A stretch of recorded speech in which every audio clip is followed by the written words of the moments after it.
Hey guys, welcome to this week's podcast episode. I've got a fantastic guest for you today, Jared Tang, get from Gaggle Social, and his mantra today is all about revolutionizing technology hiring. So I love entrepreneurs and guests that come onto the show that talk about technology updates and how it incorporates with recruitment, hiring trends, workforce. We're going to talk about different trends, digital marketing, and it's going to be a fantastic conversation. So Jared, welcome. Thanks so much for having me, Chris. Kind of talk about your backstory and how you got started, and we'll delve right into it. Sure. Like mentioned before, my name is Jared. I'm from New York. I'm CEO and co-founder of Gaggle Social. Gaggle Social is the freemium suite of networking and hiring solutions designed to help business leaders, IT, HR professionals streamline their tech hiring process for a lot less and a lot more focused around trying to build out your talent pool, right?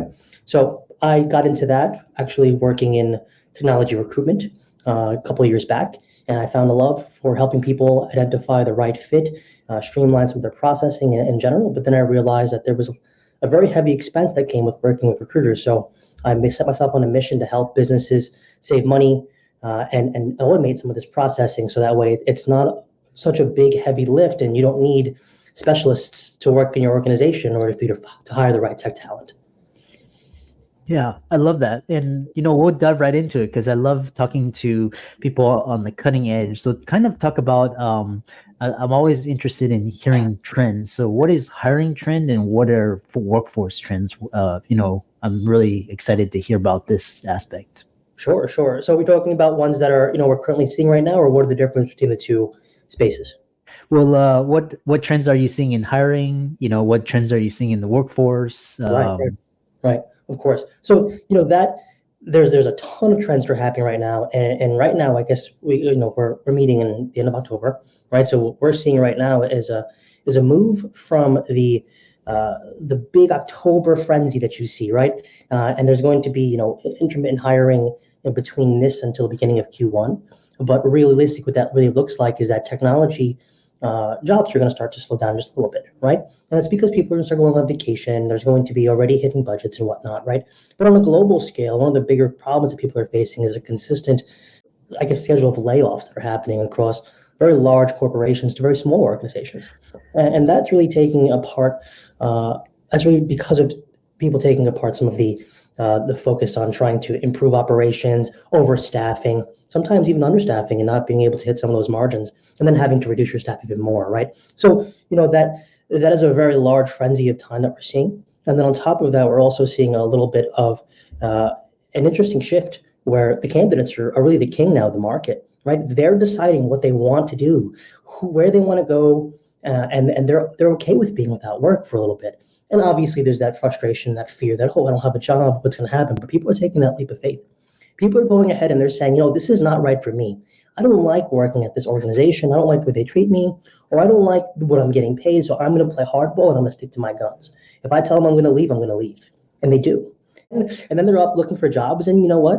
It's a market where there are so many opportunities out there. And for the right people, the right fit, it'll be fairly easy to find jobs.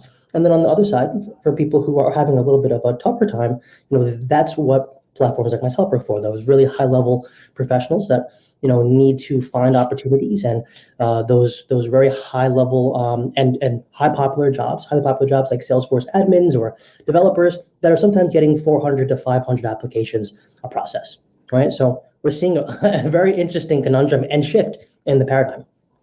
Yeah, it's quite interesting. And, I wrote a blog post about this, how the internet unlocked, billions of value. And, you had all these like social media platforms allowing people to showcase their talent, their brands, Fiverr, Upwork, it can be a social media thought leadership. You can create a blog, a lot of different ways to generate revenue now. And, now when I speak to colleges, a lot of them, I'm like, are you going to be an entrepreneur? Are you going to work for a company? Because that idea of starting a company is now a reality for a lot of people. Sure. It's not just tied to a few. It's a lot of people are considering just creating their own culture, and they don't, like you said, they don't want to work for somebody that like they don't resonate with, and just for the paycheck. So Which brings us to this next question is you also talk about how technology hiring is evolving. I'm really curious about that. Yeah. So you know what? At the that starts at the root of the technologies themselves advancing, right? Every day we're finding new advancements for technologies like Salesforce, Oracle, SAP, AWS, and they're constantly competing with each other to offer the best possible solutions for all the problems that we face every day, right? And with that being said, that makes the hiring process more complex, right? Because there's more to consider. And it's always been difficult to hire for enterprise software. But the truth is that enterprise software hiring is too complex for the one size fits all approach that LinkedIn, Indeed, they all kind of offer is that, and that's because they can't get focused enough into the legitimate need and requirement that is focused, right? And at the end of the day, what that really looks like is inundations of people who are really just looking for jobs, right? I really need a job. I'm going to apply to anything that seems like a good fit for me. I'm going to put my resume out there and hope for the best. And they're not really reading the requirements as often. And sometimes what's happening is that, you're getting 400, like I said, 400, 500 applications in a process. And what that's going to do is that's going to take smaller hiring teams or even larger hiring teams a long time to go through. And it's going to be a barrier for them, a bottleneck for them to kind of work around. And the way we're revolutionizing that is we're actually helping businesses make 85% more manageable shortlists through skills-based matchmaking, right? So you go ahead and try to apply to your job. Someone tries to go ahead and try to apply your job. What they end up finding is that if they don't have the proper skills in their skills matrix, which is a big feature of ours, they won't be able to apply to the role effectively unless they go ahead and they edit or change that publicly available document, right? And realistically speaking, that skills matrix also helps shorten the skills evaluation time by up to 73.2% faster than our competitors as well. So we're seeing faster evaluation of skills. And then we're seeing shorter, more manageable shortlists because what we're basically saying is that, hey, listen, this is an uphill battle for you to take anyway. Don't waste your time applying for the role. It's not going to be a good fit. But if it is a good fit, go ahead and edit, go jump into that shortlist and see what you can do. And that's a big piece to the puzzle here, and that's helping businesses save up to 30% or so on their entire hiring process, which in turn, time is money. So that saves them even more money on top of that. So, we're really working very hard to ensure that we're able to kind of hit it from both angles so we can kind of make it so that way it almost acts as a funnel, right? Where, we're able to get away from some of the pre-vetting and the pre-screening early on for you. And then we can actually make that review process even simpler again. And then on top of that, you walk away with, instead of 400, you're going to walk away with maybe 40 to 50 high quality applicants that are actually right for your role, right? And on top of that, we also offer an array of different free posting options as well as anti-biased talent management. So that way, EOE, employment's easier. And on top of that, it also saves you money on top as well, right? Because you're only, through that anti-bias talent management, you're only going to pay for applicants at a lower rate. We're looking at anywhere between $1 and $6 to unlock those candidates and kind of remove that bias, right? You're not going to worry about their culture, their race, their gender. There's no subconscious issues that you may have to worry about where you may not even be aware that you have some of these biases, but you may be overlooking candidates to things that you're just not sure about. So on top of that, you're only paying for what you want to see, right? And we've seen that, hiring processes through us are taking anywhere between $6, all the way up to about, $40, which is still significantly less than the average hiring process in general. Yeah, yeah, really. And then the next question is, this idea of the use of, or this conversation would be amiss without mentioning AI and how companies are using AI to hire either profiles or personality tests, kind of screening through resumes, application. What are you seeing there, and how is Gaggle using AI? Absolutely. So what we're seeing there is that AI has evolved drastically, right? And at the end of the day, ATS systems were always kind of using a form of machine learning or AI in their processing, which would pretty much allow you to operative keywords, right? And those keywords would basically go ahead and say, this is what you're looking for, right? And then this is what this applicant has keyword here. So if you're missing that, a lot of times candidates will be overlooked. And that's a bit of an issue, right? Because you have really high quality candidates who just may have not written, something like NetSuite Advanced Financials, in their resume, but you overlook them, and they're now going to be put into the do not look at pile. They've already been pre-vetted for you, but they're missing a very key component to the fact is that they actually do have that skill, right? What we're seeing from AI now is it's becoming more powerful. That's getting a little bit more inferred. They're able to collect data off of these databases and then pretty much condense that into its own small, like micro cloud, I guess you can call it, in some fashion, and say, this is what we're expecting somebody to have. These are the keywords, and then the AI will match secondary keywords related to that, and then be able to provide you with that information quickly, right? So it's awesome. It's really interesting concept, and we're seeing the ATS systems evolve every day, and the HRIS systems. What we're doing is that we're looking to we're implementing AI right now, actually, and we're looking to actually emulate that processing so that the companies who don't have access to ATS systems, who are maybe smaller businesses, can actually use Gaggle Social as a pseudo ATS system, right? And be able to operate in that same build. And then also being able to create AI around, building your profile up easier, looking things up faster, and really streamlining the entire process. So that way we're not kind of focusing on it like the way it used to be, or it has historically been with social media platforms, which is keep your eyes here for as long as possible. Our goal is to get you in and out, right? At the end of the day, we want you to use our platform to learn from others, right? And the social aspect, and get tips and tricks from other people who are looking to help you with your job search goals or your hiring goals. And then once you've fulfilled that need, you go help others, right? Not you stick around to kind of look at it like professional Facebook or something like that afterwards. We're not here to advertise, absolutely everything that comes onto the platform in front of your face. We want you to come in, find what you're looking for, and help others at the same time. And that is your intrinsic reward, is being fulfilling the help for other people. Yeah. The other question is, talking about, because, in the past when you were hiring, is like everybody was talking about fit, get the right fit, but then people could like slide under the door, kind of like, have, double face. And so when you talk about selection errors, what are they and how do they pose threats to your business? Sure. So selection errors are very serious.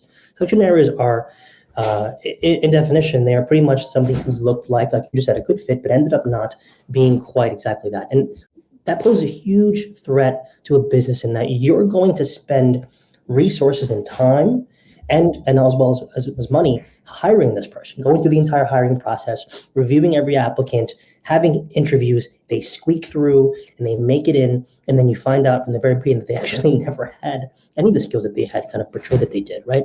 And in many cases, that has a lot to do with dishonesty.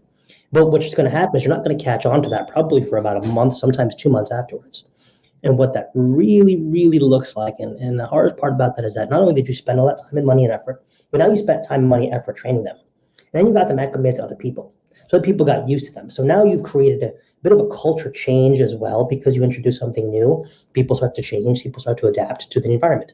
So you're on multiple levels. You've actually hurt your business drastically. And then on top of that, now you got to hire somebody else who could fill that role effectively, right? You can't call the candidates that you pretty much just recently sent a rejection letter to, unfortunately, because they're going to be like, well, what am I, a second choice?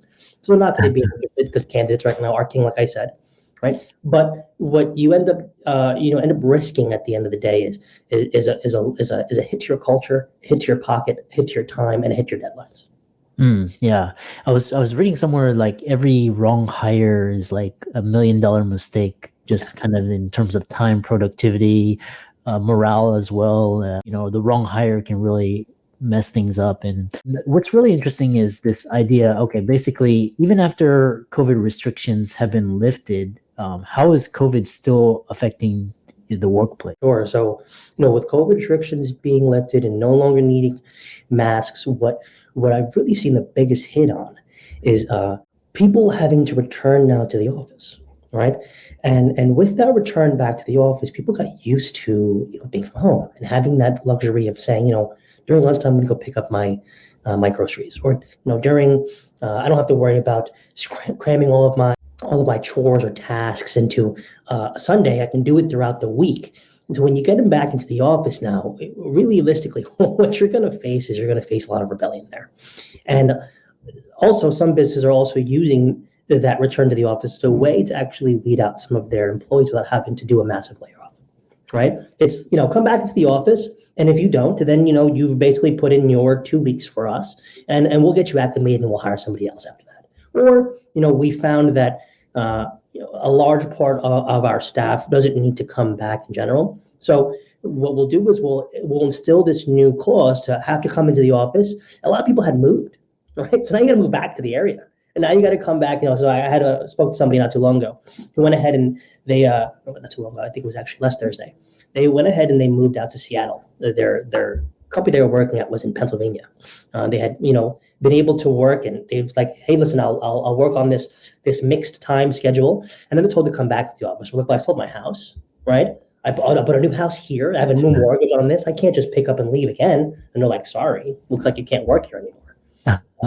It's like, well, what do you mean? Well, effectively they can do that, and that's a fear. That's a big change that people had to adapt to, was going back into the office, and now every day it's happening again.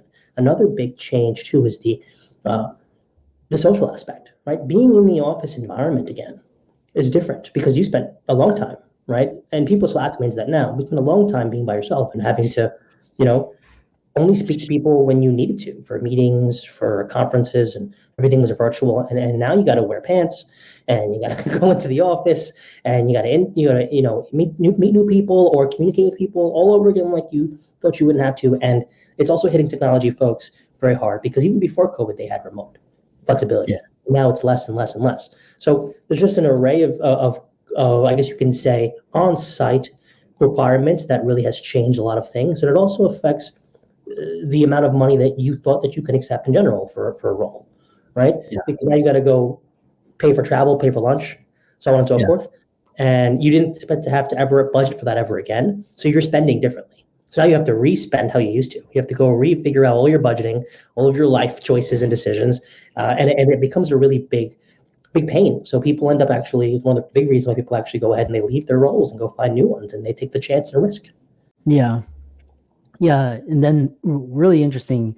And then the next thing is talking about basically the generational gap, and especially with technology, because, the youngsters like millennial and, Gen Z, and they'll up and leave, if it doesn't resonate, they'll just, up and leave. And, they're very savvy with technology. Whereas the, older generation, they're kind of like, oh, stay here for 50 years. I got to stick with one. And then, they're kind of averse to technology. So kind of talk about those two generational differences in the workplace. Cause I know a lot of, the older generation, they're actually going back to work, or so kind of talk about that.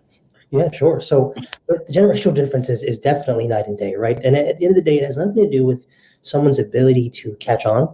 It has everything to do with someone's ability, someone's exposure to some of these things early on, right? I know different generations or older generations who are savvy with technology and been able to adapt, but they were always ahead of the curve. Right? They were always the ones who were like really excited about the next thing coming out, really excited about the new updates in this system or that system, right? And then when you kind of change that and you look at the paradigm of people now trying to understand it, it's almost like an uphill battle to understand the rules of what technology really comes down to, and trying to poke holes and explore things without quite having enough time to explore, because you do have a job to do, right? So there's a lot of different schools of thought that you should have one sole person kind of be your systems administrator and learning and development person. And usually those people are the younger generations. The millennials and the Gen Zs are very, very, very savvy when it comes to business softwares. Even the ones who aren't even quite in the workforce yet. I mean, there are people in certain programs and franchises that actually will partner with enterprise platforms to teach them how to use their point of sale systems and become their go-to admin or focus, right? Or your trainer there. But it's very different. And it does cause a bit of an additional generational gap when it comes to communication between these two worlds, because it's almost like I'm teaching you, right? And I understand this as night and day. I know this is exactly what I'm supposed to do as a younger generational person, and then go ahead and you speak to somebody a little bit older. You try to teach them how to use the software, and they're not getting it, And that causes some friction. Usually it causes, I don't like the way that he spoke to me. I don't like the way that she spoke to me. I don't like the train dynamic that they have there. And that in turn will also result in resistance and adverse adoption efforts of new technologies. And that creates almost a division in some of your users or some of your, you could say, license holders or users of a software, but in the same vein, of your team members. Because now it's like, who thinks that somebody else thinks they're smarter? It becomes a very, very volatile system. So that's why it's very important that all systems admins know what it's like and know what to do when it comes to TJ Matt's adoption. One of our advisory board members, Janine, just actually was speaking at, I think it was Florida Dreamin', and she spoke a lot about that on top of that, as well as another one of our advisory board members knows a lot about that. His name's Eric Treshfield. So these are very, very high level professionals who have great schools of thoughts on teaching people how to adopt softwares, how to understand them, and even how to make it fun to work with them, even if you're not familiar with them. Yeah. Yeah, it's quite interesting because what your response brings back, because I did healthcare consulting for, quite a while. And then it's like, there's like this, especially with the electronic health records and, like the younger generation, like in their 20s and 30s, they, you just kind of, once like they get it, and then kind of the older generation, because they were so used to paper charts and handwriting, and basically nurses knew what, and then so they really struggled with because I'm an ex-ennial, so I can speak two different generational languages, so I was able to help them, but I could definitely see like there are big generational differences in the workforce, workplace, et cetera. So, and then I was always forcing myself to learn technology because, for example, like ChatGPT or AI, if you don't learn that now, you are going to be SOL as a company. That's why I was asking you AI, because, a lot of my guests I've asked about AI, they're like, oh, we don't use AI in our business. And so, they're going to really struggle. It's interesting because it's going to touch everything. Right. I mean, even the EHRS systems, like, if you're talking about being in the medical field, I mean, things like Epic are starting to figure out, what do we need to do in order for us to put ChatGPT in our businesses, right? What can we do to ensure that, we can even streamline HIPAA compliance? That's so crazy to believe, right? AI is kind of a technology coming in to saying, hey, listen, we're governing your ability to move documents from place to place and so on and so forth. And we're gonna cut down on our HIPAA compliance, really come down on you through AI. It's like, whoa, that was very, very manual processing for a long time. Interesting. Yeah, I really enjoyed this conversation. How can people contact you, follow you on social, check out the work that Gaggle Social is doing and reach out to you, et cetera? Absolutely. So you can reach me on LinkedIn, right? It's just Jared Tang, and you can find me also you can find Gaggle Social on LinkedIn as well, and you can find Gaggle Social at www.gagglesocial.com, where you can actually sign up for free and peruse our platform and learn a little bit more about what we've got built, what we're building in there. We're going to be actually launching some new innovations over the coming months as well. So very excited for everyone to see what we've got working on and what we're working on now. Yeah. And for all the audience out there, let's thank Jared for coming on. Really smart individual. And, all of his resources will be in the links and show notes. Be sure to check him out. And with that, thanks so much for coming out to the podcast. Absolutely. Thanks so much for having me, Dr. Cruz. Appreciate it.